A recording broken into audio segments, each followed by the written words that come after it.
ఈరోజు మనం చర్చించుకోబోయే జీవన సమస్య తలనొప్పి. తలనొప్పి అనేది వయసుతో సంబంధం లేకుండా ప్రతి ఒక్కరిని బాధించే సమస్యగా మారిపోయింది. అసలు ఈ తలనొప్పి రావడానికి కారణాలు ఏమిటో వివరిస్తారండి? తలనొప్పి అనేది ఒక వ్యాధి కాదు, సమస్య కాదు.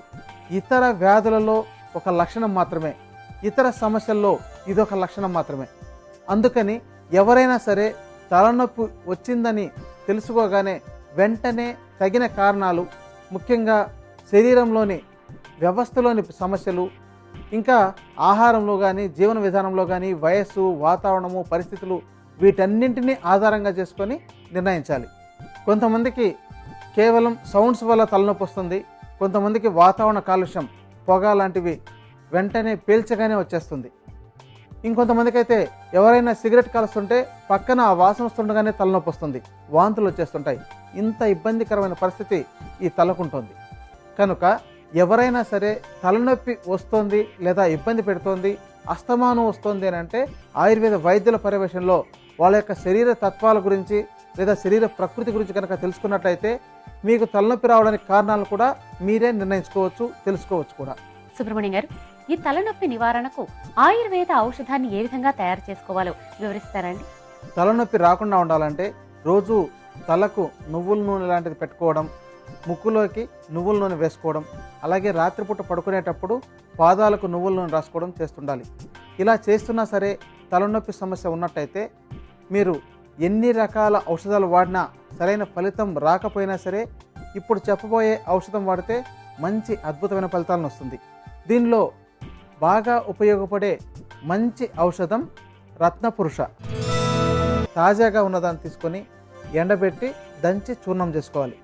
ఈ యొక్క చూర్ణం 100 గ్రాముల మోతాదులో తీసుకోవాలి. ఇప్పుడు ఔషధం తయారు చేయడానికి తగినంత మోతాదులో కలుపుతున్నాం, గమనించండి.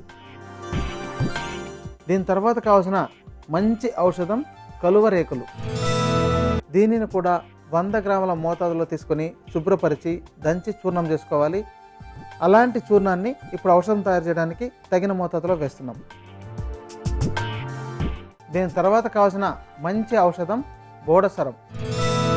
ఇక్కడ బోడసరంను కూడా 100 గ్రాముల మోతాదులో తీసుకొని దంచి చూర్ణం చేసుకొని ఉపయోగించుకోవాలి. తాజాగా ఉన్నదాన్ని మాత్రమే తీసుకోండి, పాతదైతే సరిగా పనిచేయదు.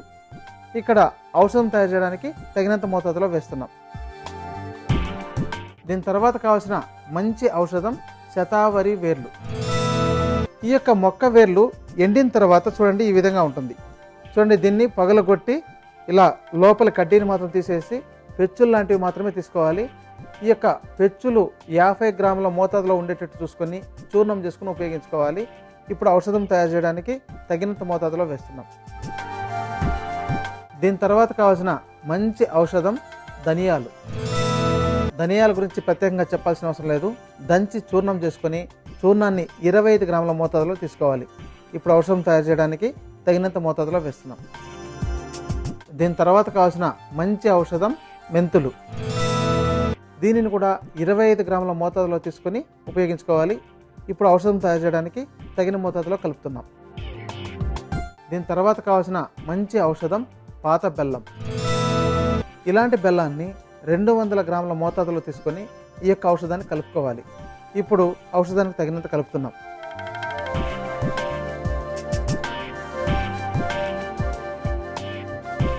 చూడండి, ఈ విధంగా కలిపి కల్వంలోకి వేసి మెత్తగా నూరుతున్నట్లయితే పొడి పొడిలాగా గుడంలాగా తయారవుతుంది.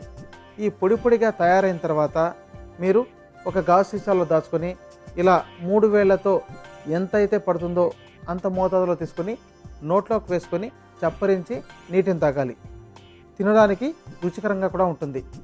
ఇలా చప్పరించలేని వాళ్ళు మాత్రల రూపంలో తయారు చేసుకొని ఆరబెట్టి గాజు సీసాలో దాచుకొని రోజు ఉదయం, మధ్యాహ్నం, సాయంత్రం 3 పూటలు ఉపయోగించవచ్చు. చిన్నపిల్లలు అయితే సగం మాత్రను ఉపయోగించుకోవాలి, పెద్దవాళ్ళైతే 2 మాత్రల వరకు ఉపయోగించవచ్చు. ఇది ఆహారం తీసుకున్న తర్వాత మాత్రమే తీసుకోవాలి. ఇలా నిత్యం చేస్తున్నట్లయితే మీకు ఎలాంటి తలనొప్పి అయినా సరే తగ్గిపోతుంది, తలనొప్పి రాకుండా కాపాడగలుగుతుంది. మీ యొక్క మానసిక శక్తిని, మెదడు యొక్క శక్తిని పెంచగలుగుతుంది. ఈ తలకు సంబంధించిన ఇతర సమస్యల్లో కూడా చాలా బాగా ఉపయోగపడుతుంది. ఇలాంటి మంచి ఔషధాన్ని మీరే తయారు చేసుకుని నిత్యం ఉపయోగించి మంచి ఫలితాలను పొందండి.